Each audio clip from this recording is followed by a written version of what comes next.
let's talk about socialism, which is what the UK has been living under for a long time. What is it, TPUSA? If we're perfectly honest, it's true. Yep. It's true. We've got socialist housing, or otherwise known as social housing. We also have migrants. Can you imagine how these two things might overlap with one another? Line go up? Lines certainly do go up. Think of the GDP. Yes. I am thinking of the GDP, and with the figures that I've got coming up in a few minutes, it's not looking good. Just because of the fact that some random economist who works for the government and the Bank of England can find some magical calculation to make the line go up, primarily because this is going to shock you guys. Did you know that total government spending goes into the GDP as well? So it has no connection whatsoever to any actual productivity. The government could just print £1 trillion tomorrow, spend it all, and that line's going to skyrocket, I tell you. Imagine. I know. It brings a tear to my eye. But no, it seems that migrants, shockingly enough, aren't actually the net economic gain that we're always told they are. Right. And in fact, might actually be an economic pull. They're not good for us. Yeah, detriment. They make us poorer. I'm Diversity is actually not our strength, it turns out. I'm reliably told it's all doctors, engineers, and nuclear physicists and so on. Are they Those are the ones coming over on the boats, but the Obviously, legal migrants coming in, well, they're the bad ones. Right. But before I talk about it any further, we've got more videos on the website. As always, we've always got videos coming out on the website because we're productive guys over here, including Dan, new Brokenomics episode, talking to Lawrence Leopard, a man who is an founder of Equity Management Associates, a Boston money management firm. He also has the name of a Marvel character. He actually does. It's even alliterative. Yes. So this man probably would know how to run the UK economy better than our own government are. And on that, so what's the messaging we always get? The kind of messaging that we constantly get about migration is this from The Economist, saying things like, a new wave of mass migration has begun. You can hear grubby palms being rubbed together, and you can hear all of the bank tellers going, yes, this is good for us. Salivating of the professional managerial class. But I ask, has the last wave stopped? Did the last wave stop? When was the last time that the mass migration waves stopped in the first place? Surely it's been a complete tsunami that has swept the entirety of Britain off its feet into the ocean. Now we're about 6 feet under, drowning. We're back to being Atlantis. Yes, finally. Rory's going to be so thrilled. I can't wait to tell him. But let's just read some of the nonsense they put out here. So, unemployment in the rich world at 4.8% has never been so low in decades. Bosses are desperate for staff with vacancies near an all-time high. Can you believe it, guys? Can you believe it? We're just starved for workers because everybody's just so employed constantly. You walk down the street, those crackheads in Swindon Town Centre. They're on their lunch break. They're on their lunch break. They just on their break. Yeah. Okay? I've gone over these fallacies quite a few times, but suffice to just say that, one, employment doesn't account for those who are classified as economically inactive, which is its own special category, which is actually quite a high percentage, but it basically means they can pump the numbers to make unemployment look like it's hitting record lows. And two, vacancies that are being put out there, which will go into the government statistics for immigration, for why they need all these new migrants, counts ghost jobs and applications that you can put in for jobs that you will never hear back from and no one will ever fill, because most of the time it's just managers trying to make it look like they're hiring so that they can hit their own management targets. The government will take lots of different statistics like that, bundle them all together in a nice giant mush, and tell you that because of this faked nonsense that they've just made up, that's why we need another million foreigners in the country. Manufacturing consent at its finest. Yeah, always, it's what they do. And they carry on in here. Economies that welcome lots of migrants tend to benefit in the long run. I want to know that this is a very long time period they must be using as long run, because that's doing a lot of heavy lifting in this sentence. You can actually probably carbon date the... Within 1,000 years, guys. Yes. Once Britain is no longer filled with British people, when Britain has been redubbed New Pakistan, then maybe we'll come out looking sunny on the other end. When you step out into the high street of Swindon, do you look around and think, almost there? Utopia. Yeah, Bethnal Green has really benefited from migration. Yeah, just look at America. Where was the immigration coming from that made America successful, guys? Did they have a series of laws throughout the 18th and 19th centuries? restricting it to a particular kind of population that could emigrate. I was reliably told the Irish were black, so that must be what it is. Good enough for me. The Irish have only just become white, therefore Africans. That's why you need it. To be fair, that is actually Ireland's current immigration policy as well. Exactly. We're white now, therefore we're racist. Therefore we need more Africans. Yeah, we need more Africans to offset it, guys. And I hear that's going very well in Ireland. Yeah. Oh yeah, All absolutely. those Catholic churches with Foreign call to prayer being played. Yeah, I mean, just the gaslighting and this rubbish. Foreign folk bring new ideas with them. In America, immigrants are about 80% likelier than native-born folk to found a firm. Is that all the Turkish barbershops we keep seeing properly? Must be. I mean, when you say just abstract, contextless statements like that, you just need to ask extra questions. Okay, what are these firms doing? How successful are they? Do they stay open for very long? Do the people founding them stay in their area very long? There are so many follow-up questions, but no, just because of the fact that you opened a Turkish barber that's definitely not a front for money laundering, therefore you're a net economic benefit. I want to add foreign folk to the list of acronyms that man pumping gas doesn't like. There might be foreign folk around here. I can't stand foreign folk. That's Jimmy Dore. That's not Jimmy Dore. That's Jimmy Dore in the the picture. meme. Yeah, that's Jimmy Dore. How did you not know that it was Jimmy Dore? That's why I don't know. I've just been using it ironically. That's why on Twitter. somebody took the picture in the first place, because Jimmy Dore looked sketchy while fueling up his car, and they went, "Oh my god, that's Jimmy Dore." Harry, do you expect to? I know what I'm talking about. I'm in front of a camera all the time. Oh, I just lie. Okay, that makes sense. That's the GB News. I'm only joking. That's a joke. But let's. Okay, so there's a man that they quote in here called Torsten Slock of Apollo Global Management, He sounds trustworthy. Who's an asset manager, who means that he is definitely not a professional liar, right. Who says high immigration is helpful for the Fed as it tries to cool down the labor market and slow down, let me just repeat this, slow down inflation. Yeah, that sounds like MMT stuff where he's saying more people equals diluting the money supply. If you mean that overall, if you had a fixed rate of money supply, then there'd be less money to go around, and that might cause deflationary pressures because each individual will have less overall money to spend, so places might have to bring their prices down. But that's not how inflation works, because inflation is just when you keep pumping more and more and more and more money into the money supply. That's not how it works. The people who are in charge, these so-called experts, never have any clue what they're talking about. This is truly, I don't know if you've come across this, Morgoth's Law on display. Which is any problem, inevitably the solution will be more immigration, anywhere, in all times and places. More third world immigration into European countries, more specifically. Yes. And you get other articles like this from The Guardian, who you expect it from them, saying Britons have wised up to the benefits of immigration. It's about time politicians did as well. They're completely ignoring the fact that the Tories are, and have been for the past 13 years, the party of mass immigration. They just act as though we're back in Thatcher's Britain, or even if they act as though Enoch Powell actually wasn't kicked out of the party in the 1960s. They always seem to forget. See how evil the Tories are. No, they kicked out Enoch Powell, the one man telling them the sensible things they needed to hear, even in the evil racist 60s. The Conservative policy has overseen a rate of growth to such an extent where, one, population is only growing because of migration now, and two, the rate of population growth will require, by 2046, cities the size of Birmingham, 15 to 18 new ones of them, just to house the new influx of migrants. Tom Harwood is like that. Yeah. Yep. It's like that about many things. And so I hear. Let's not forget as well, if you watched Callum's recent video on YouTube, which was excellent, he points out 40% of the foreign-born population of Britain came here in the past 10 years. Was that tell from London? Yeah. Was that in New Labour? Was that in the 90s? Was that in the 80s? No, that was in the past 10 years under the Tories. I just can't understand how you can have this take that because these Tories need to wake up to immigration. You know, what please go back to sleep.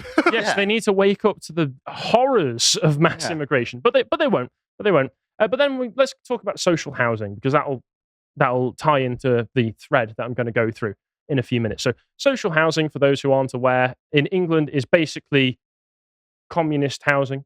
Let's just be fair there. So it's provided by either housing associations, who are not-for-profit organizations that on their own let and manage rented housing. From all of the testimonies I've seen, they're all useless. They're terrible. They were introduced in the 80s under Thatcher, and they seem to have just done the opposite of what they were intended to do, which was improve the conditions of a lot of this social housing.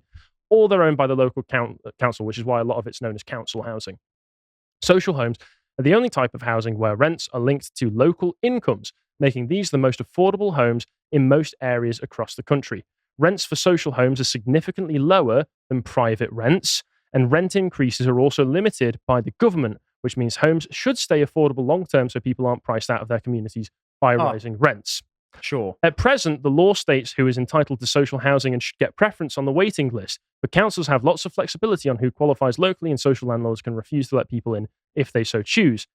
I doubt that actually happens in practice. If you've got a landlord who says, we don't want this kind of person here, you can be sure what kind of person they'll be talking about, and the local government will tell them, no, we'll sue you if you try and do anything like that. We'll actually take legal action against you.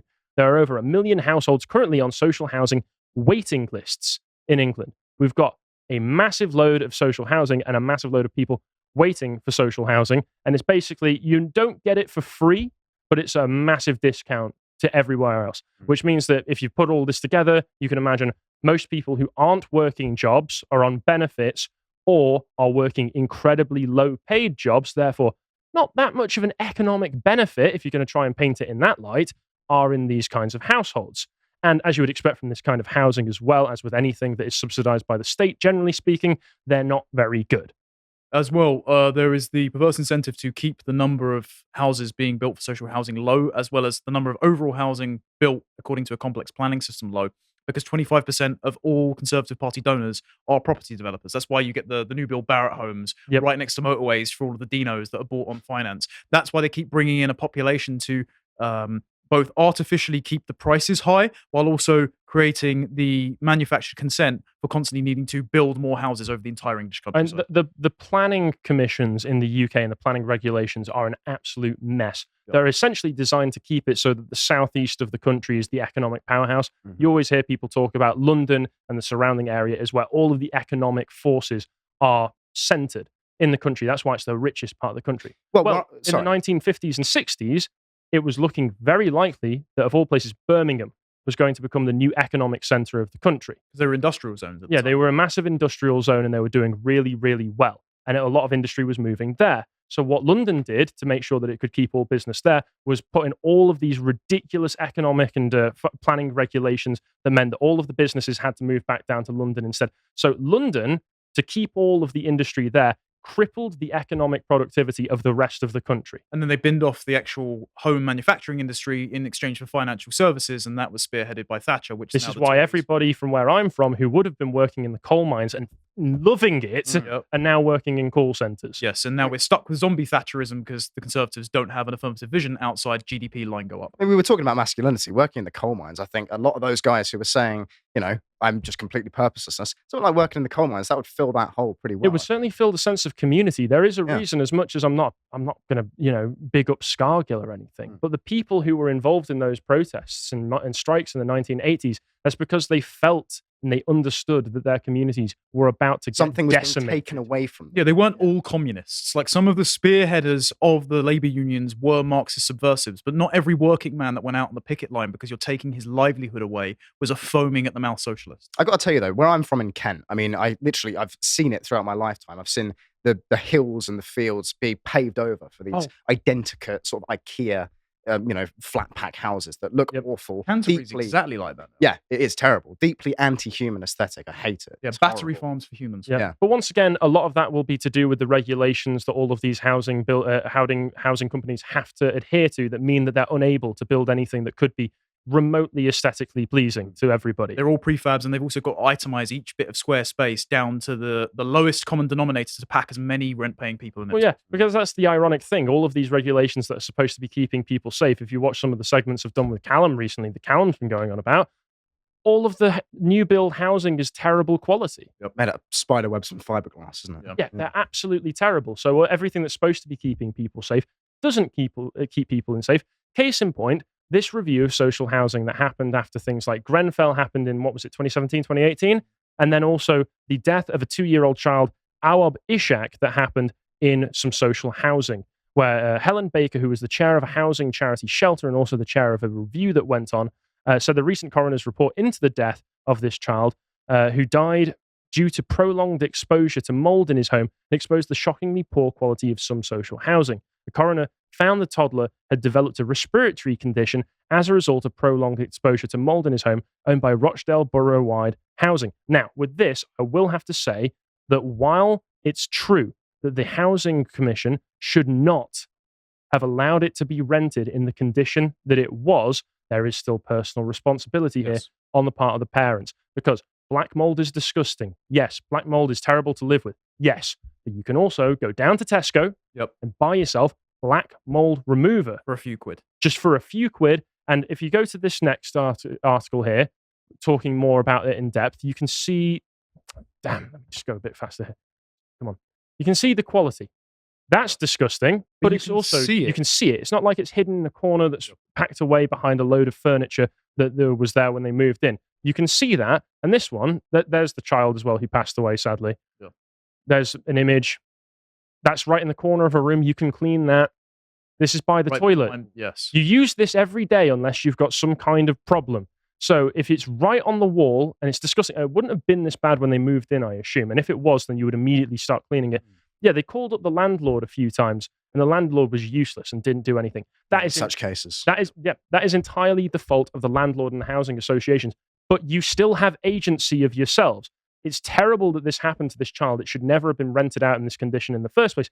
But at the same time, the quality of the people who come in as well also has to be taken into account, because the parents of this child sat around in squalor and let this happen to their own child. Also, so I'm not going to take away personal responsibility from them either. The social housing model creates a tragedy of the commons approach, where everyone defers responsibility from taking care of their own place. So home ownership actually encourages you to take care of your place, both for health and aesthetic reasons. Absolutely, it does. And, I covered a bit of the politics by Aristotle from a few months ago on Stelios's show Symposium.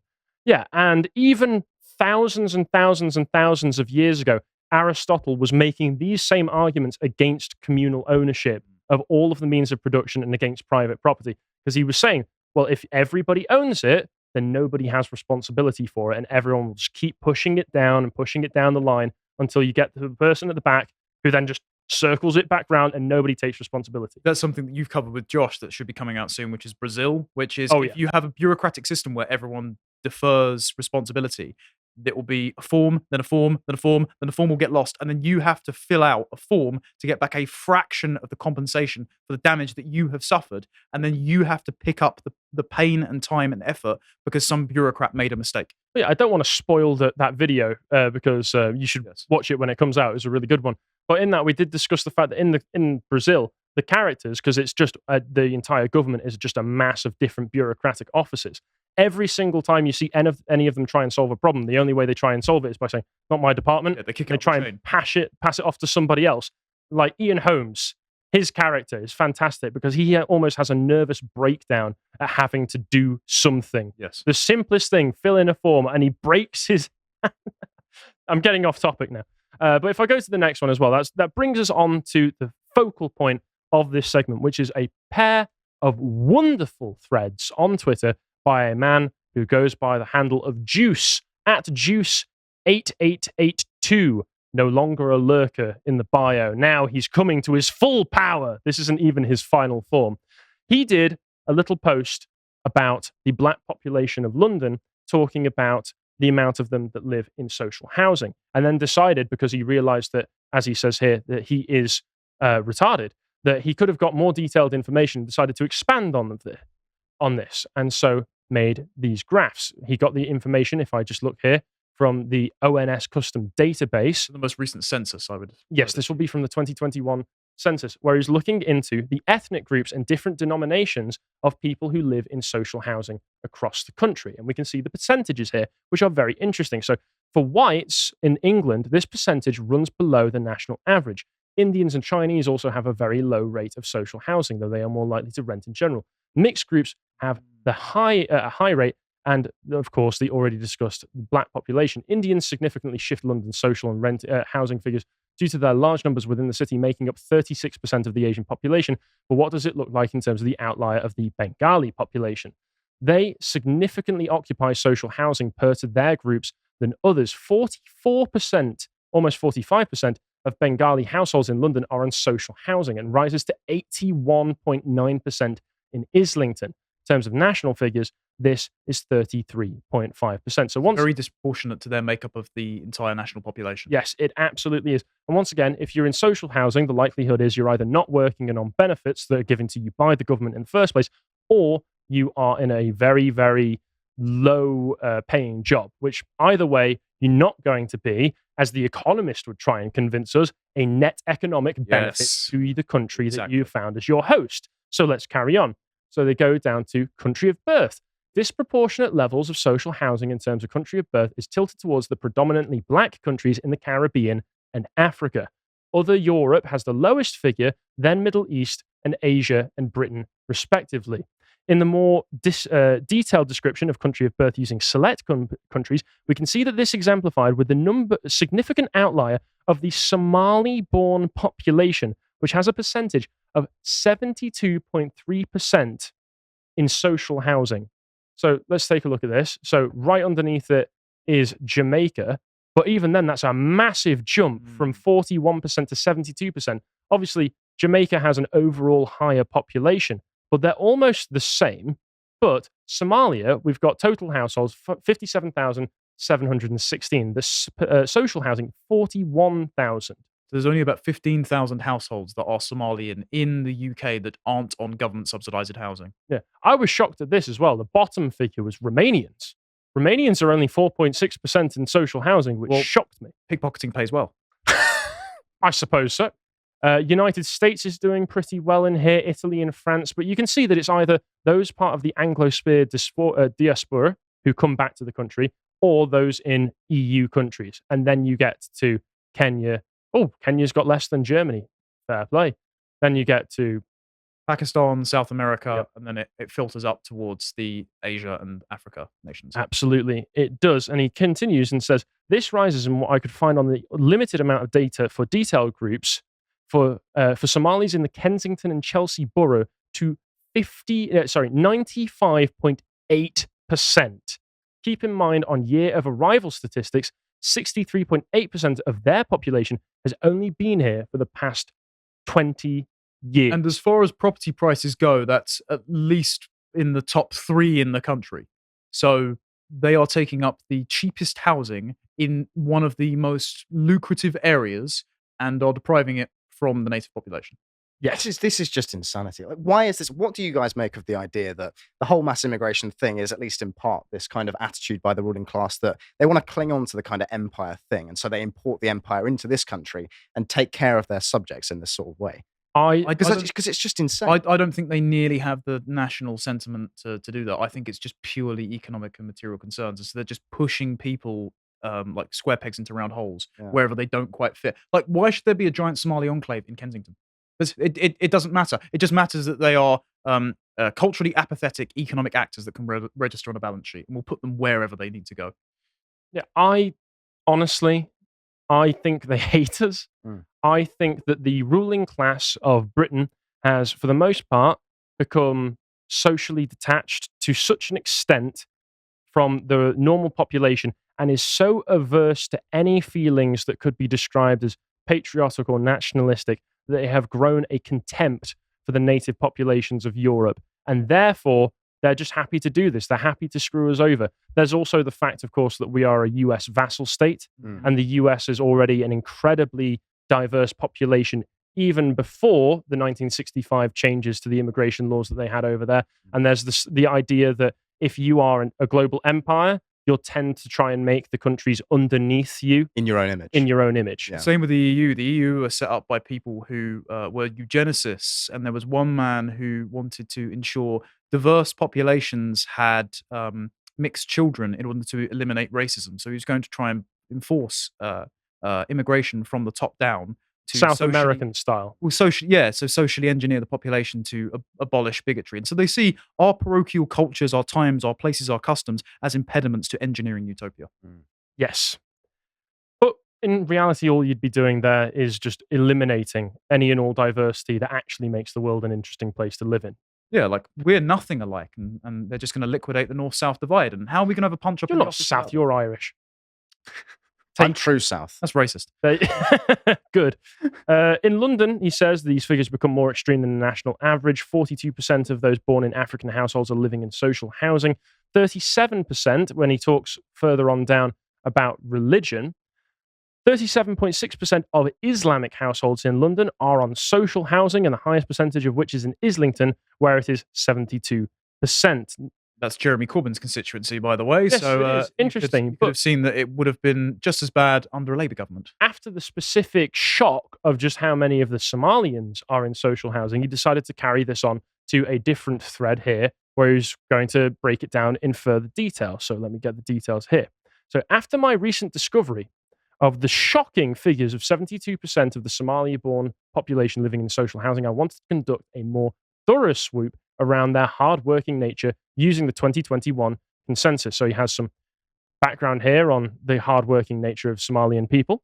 And he says, 51% were not in employment in the 2021 census, though it is to be noted that the pandemic may have affected this figure. Nonetheless, 44.3% had not worked in 12 months to the census, and subdividing to 30.2% of the population had never worked at all. So they've just shown up and they're receiving all government benefits at our expense and they're taking up housing. Yes. Right. Great. Though Juice, he carries on, wouldn't the female population affect this figure? Yes, it would. You'd be correct. This does not change much in scale, however. 41% of the Somalian-born male population was not in employment at the census, again subdividing down to 32.8% had not worked in a year and not at all, which came down to about 20.5%. In economic activity, it is a similar value, 37.9% on economically inactive, which excludes students, which the previous figures did not. However, the majority in total are economically inactive. I have additionally included a gender breakdown in this. So that's interesting. So they come over here, they make money, and then they spend money. Net boon for the economy. Only Doesn't for hold JD up. Sports and tobacco sales. Yes. In terms of qualifications, 32.4% in total have no formal qualifications. So why are they here?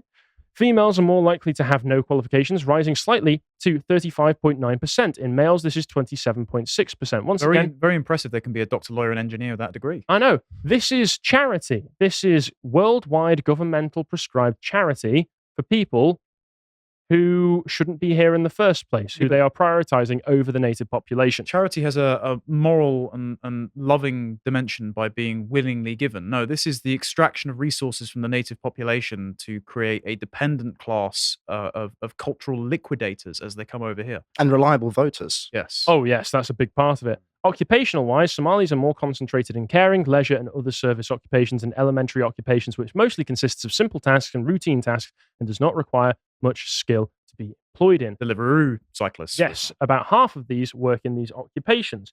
For industry, the biggest group are those in public administration, education, and health, then transport and communication.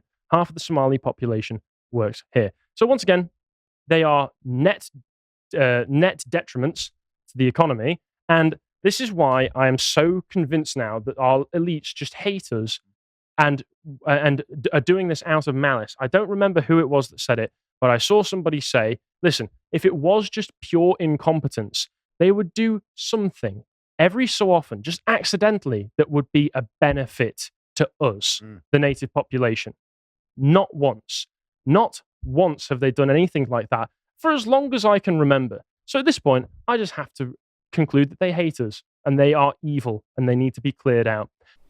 If you appreciated that segment from the podcast of the Lotus Eaters, you can go to lotuseaters.com to get access to all the premium content that's on the site, such as the Contemplation series, this episode on Understanding Europe.